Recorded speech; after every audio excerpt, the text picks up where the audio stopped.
Derby, go get in the picture, would you please? Do you want me to take your picture with that shark? It was a case of a man being bitten off just below the shoulders, and the head and shoulders rising to the surface. In Jaws, they mention in there about this fella Quint shaking his buddy one morning, and he was bitten off from the life jacket down. I'm the guy that shook the fella. Circling the boat for you. Cooper, hurry it up now, tie it on. Hurry it up, he's coming straight for us. Don't screw it up now. Don't wait for me. Kill it. Kill it. Now! Good evening, I'm Peter Jennings, and the subject of this half hour, as you might guess from that opening portion of film, is sharks. It probably doesn't matter how far you live from the sea. In the United States, you have now heard of sharks. There's a very good chance you're probably afraid of them as well. For sharks, most particularly their jaws, have become a phenomenon in this country. The man who began it all is our guest in this half hour. His name is Peter Benchley.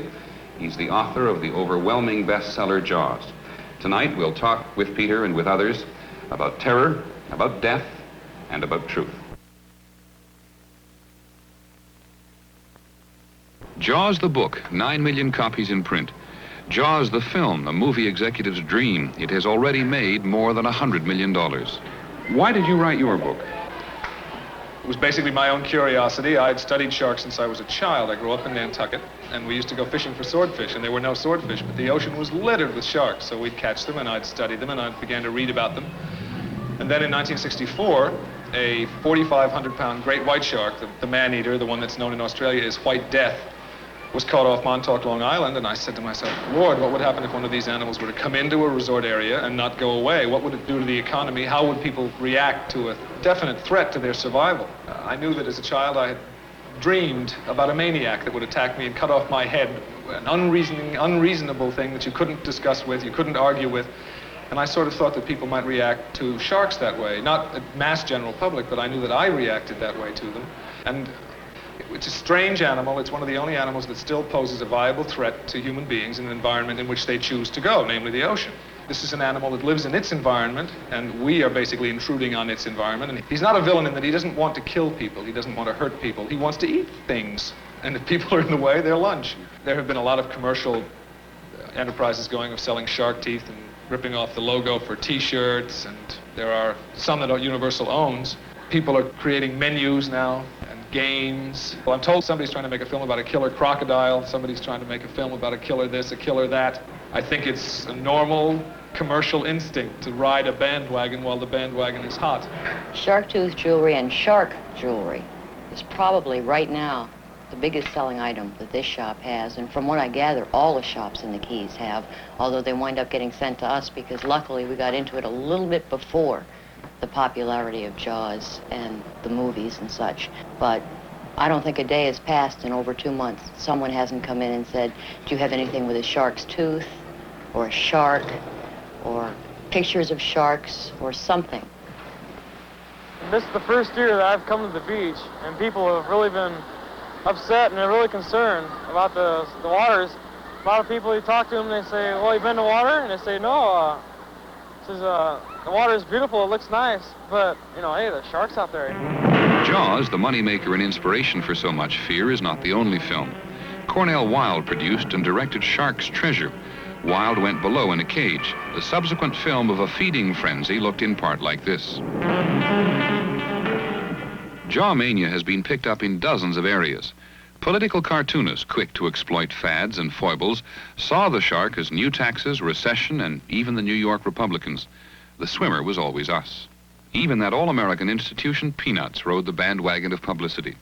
Like fire in a crowded hole, the new word shark has much the same effect.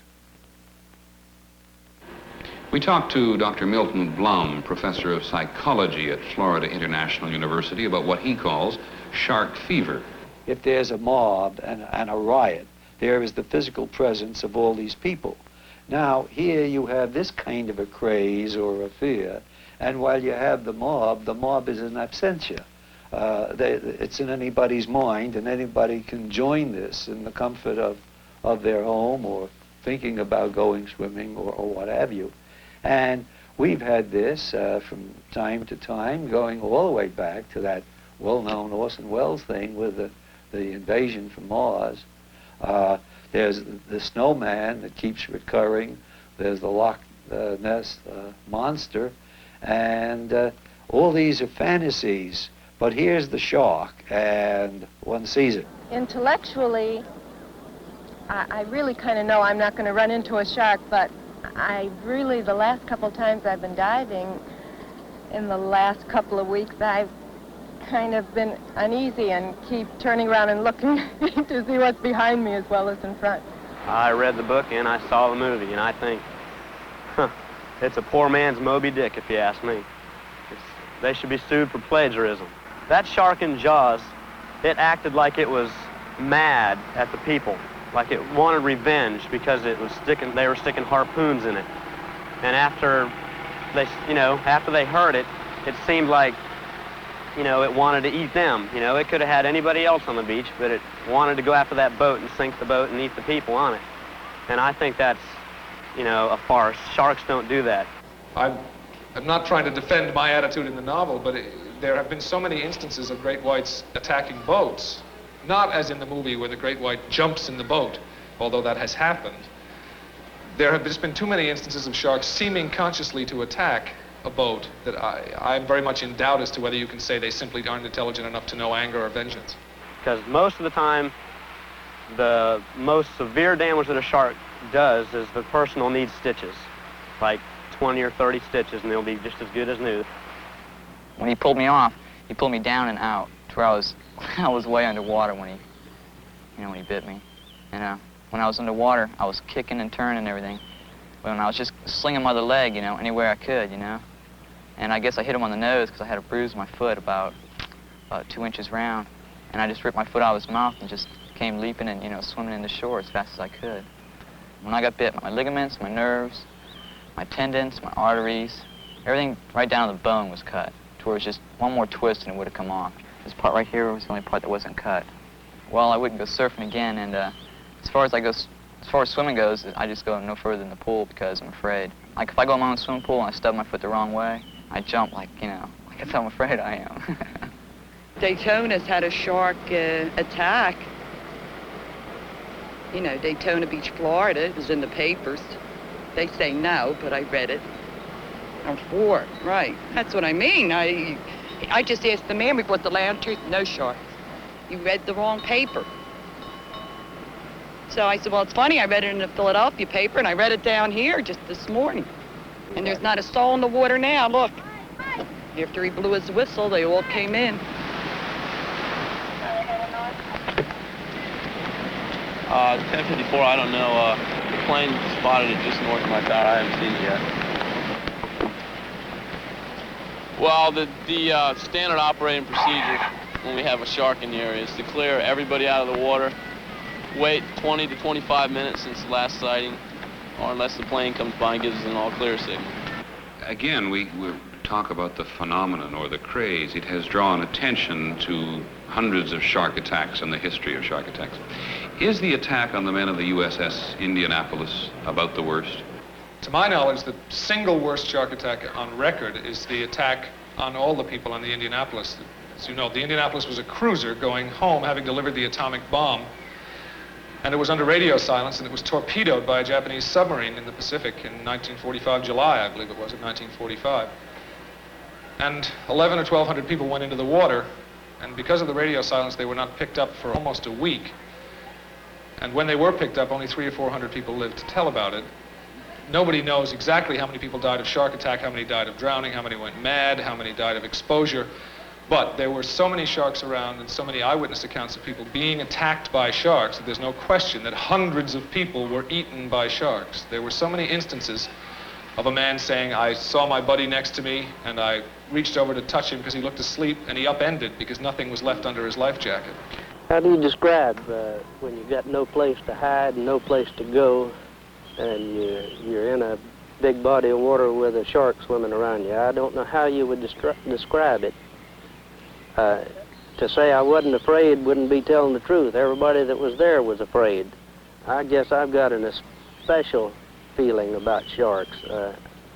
Not just because of the Indianapolis sinking. That would make anybody hate sharks, because some of my best buddies, I figure, were killed by sharks. Many more people survive shark attacks than don't survive shark attacks for dozens of reasons. An awful lot of attacks take place close to shore, and people can get to shore, and an awful lot of times the shark decides that you're too big and you're fighting him and he doesn't have to worry about you. Very few people survive great white shark attacks. There's a photographer named Henry Bourse who survived one and had the memorable line as the shark was biting on his leg, "I was never so happy to see anything in my life as when my leg gave way." Peter, there's been a tremendous amount of fear in the country resulting from your book and from the film as well. There's also been an extraordinary increase in the killing of sharks. Why? If there's any phenomenon that I think is negative that's resulted from this book and the movie and everything, it is the sudden increase in the wanton slaughter of sharks for the sake of slaughtering sharks. I've tried to figure out what it is, and all I can think of is that there's a certain macho trip that some people like to go on, and they think it's terrific to go out and kill something because it has the potential to eat people. It's, I suppose, why people used to shoot lions. I killed something that can kill me. Terrific, you know. I think it's awful, and I hope it will abate and that people will finally go back to ignoring sharks. Watch him now. Take a bite out of you just the same. That's Jaws Jr. there. They were all busy with other lines, and he said, "There's a shark on that line," and I took it, and she helped me. She helped us around the boat, right? Fishing deep, we were using baits, 7-8 pound bonitas. In fact, we only have a few of the smaller ones. We dropped these whole, probably you save the last of the small ones, but they're twice, 3 times this size. We drop them down, and by golly, a shark like that, take a bait like that, he knows they've got to be aggressive. The shark is a challenge, and it's the Jaws, the picture Jaws, has brought the brought this part out again on a challenge with a shark. Actually, a shark has always been good to catch. Strong, it's powerful, and he gives you a tremendous bite. There he goes. Roll, baby. People come down from up north and haven't been down in the fishing area, and this impact of this movie is going to last a long time. Well, I would say as long as the movie's popular, shark fishing is going to be popular. It seems in the last month and a half or so, people have really gone with this this shark routine, and we don't mind whatever it takes to start the engines and leave the dock. We're for it. We could put a 200-pound blue marlin on a dock and a 50-pound shark, and more people will gather behind the boat that has the 50-pound shark. We always like to throw them on the dock. We really do. It's real good for our business in the past, and it looks like it's going to be a real bonanza for the future. On the Florida coast, the reaction to Jaws has been staggering. Jim Hardy, fishing editor of the Miami Herald. What we can see happening here in Florida may be a trend that will spread to other parts of the country, and that is people have been scheduling their vacations. College kids have been traveling all the way across the country to come to South Florida to catch sharks and to go shark fishing. I talked to a tackle dealer yesterday who said that 3 college boys came in an old jalopy and they bought some tackle and said they were going to kill jaws. And quite often the real big sharks that they bring in are females. And it's not unusual for the baby sharks to come out of these females once they're put on the dock. It happens it's quite common. And about 20 or 22 baby hammerheads came out of this shark on the dock. And the people on the dock absolutely went into a frenzy. They were stamping on these baby sharks and stabbing and killing them. They killed every one of them. And it was repulsive. Exploitation, terror, and death. In a moment, a closer look at the truth.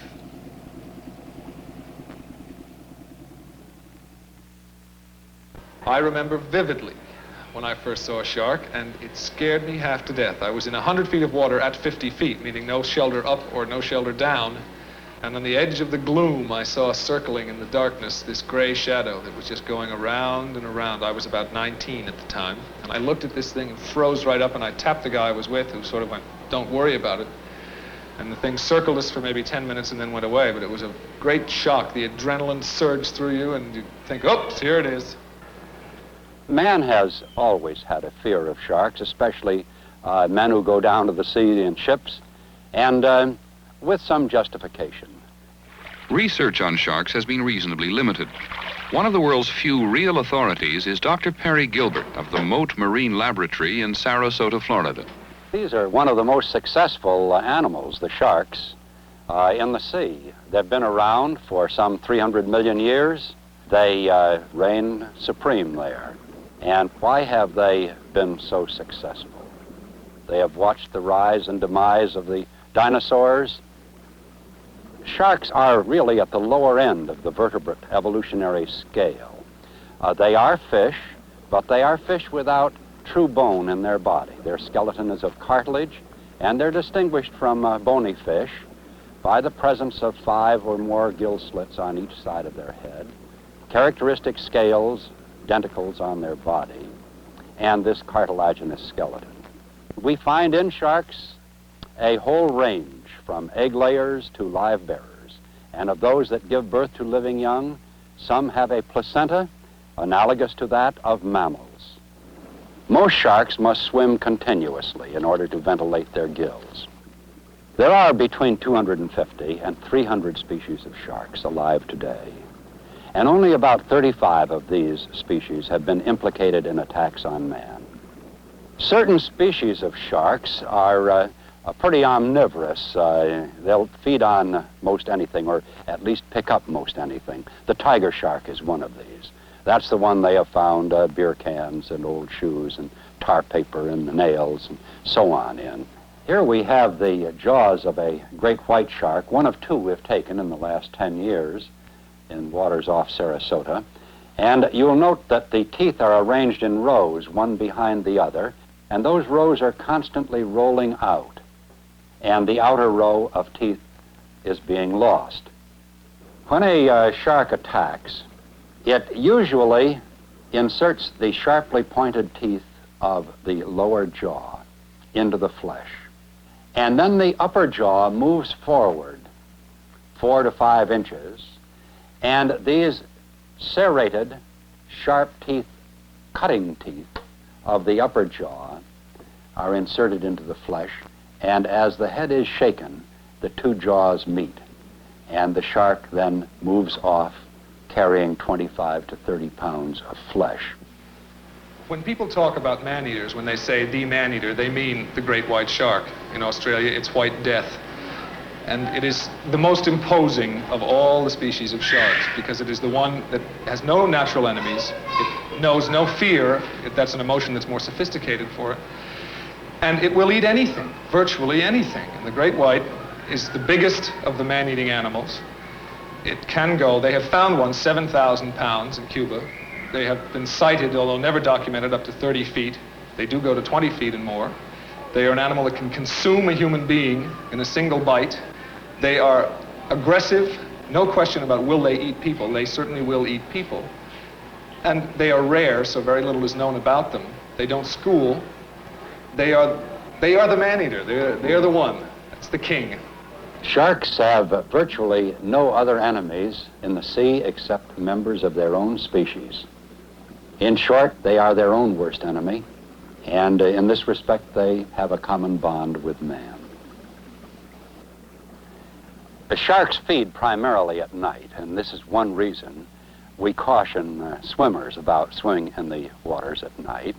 One woman said to me at one point, "You've ruined my summer. Never again am I going to go swimming, do my favorite thing, go swimming off Long Island alone at night." I said, "Terrific, madam. I'm glad you won't do that because that is crazy." Shark attacks are rare, but there are do's and don'ts in an area where they've been sighted. We use models and a pool to demonstrate some of them. Do not splash unduly. Whether on a float or rubber raft, don't hang your hands and feet over the side. Leave your jewelry on shore. Sharks may see the reflection and are unaware of its value. Though you may never have thought of it, some scientists have. Recent studies may show that certain colored bathing suits are inadvisable.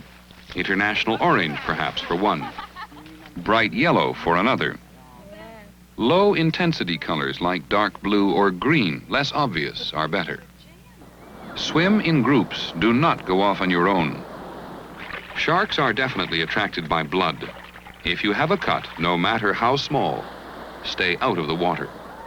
in an instance where the shark is very definitely going to bite you, all the rules are off and you do what you can to get away. You punch it, kick it, poke your finger in its eye. A friend of mine was attacked by a 14-foot tiger shark, and he put his hands up to get away from it just out of sheer desperation, and he jammed his finger in its eye by accident, and the animal went away. So in an attack situation, as I say, all bets are off. You do what you can to survive. The majority of shark attacks are on men. Some studies indicate that men may secrete a hormone which makes them attractive to the shark. An effective repellent has never been fully proved, but the paralyzing toxin from the skin of a small Red Sea fish has driven sharks off time and again. In Florida, Dr. Gilbert continues his research. We set up this experiment to determine whether or not it was a visual deterrent, and we first placed in a small circular pool a young lemon shark and a jar of nigrosine dye, and you see the dye expanding in the pool, and the shark swimming around characteristically the periphery of the pool, and when it comes to the dye cloud, it goes around the dye cloud, not through it. Then we take that lemon shark out and put eye occlusers over its eyes and temporarily blind it, and then put it back in the pool, and it swims right through the dye cloud, indicating that it is not the sense of smell but sense of sight that is stimulated and causes the animal to avoid the dye. We have tested a number of shark deterrents, and one of those we have found very effective is this so-called shark shield. From two cables, electrodes extend for varying distances, one just below the surface, one just above the bottom. And between the two electrodes, an invisible electric screen is created, which does turn sharks away. We try to put the shark in perspective. Actually, these creatures aren't out there waiting for the first unsuspecting bather. The incidence of attack is exceedingly rare. There are far more attacks in the United States alone by bees and wasps that are fatal than by sharks in the entire world. There are only about 50 attacks per year in the entire world, less than half of which are fatal. He has a purpose. I don't mean this in a theological sense, but his function is to survive, and he survives by eating and by swimming and by continuing to exist. And every movement of his is completely efficient. There's no waste motion. There's no relaxing. There's no waste anything, I guess. He fulfills his purpose as given to him, and it's just a wonderful thing to watch, something so perfectly attuned to its environment. Looking at these animals, I go back to an old thought of mine, is how arrogant it is for man to look down on sharks as a lower order of animal. This is an animal that is so better attuned to its environment than we are, that for man to try to compete with it or destroy it for his own crazy purposes is madness. It seems to me that we ought to feel that we both cohabit the same planet, and the time has come not for competition, but for cooperation with them. Peter, thank you very much. In this shark craze which has gripped America, which Peter Benchley began and others have added to, the search for objectivity about sharks is a pretty discouraging enterprise. The terror and the death have become the principal symptoms. I thank you, Peter, and others on this broadcast very much for adding a measure of truth. Thank you. For Peter Benchley and for ABC News, I'm Peter Jennings. Good night.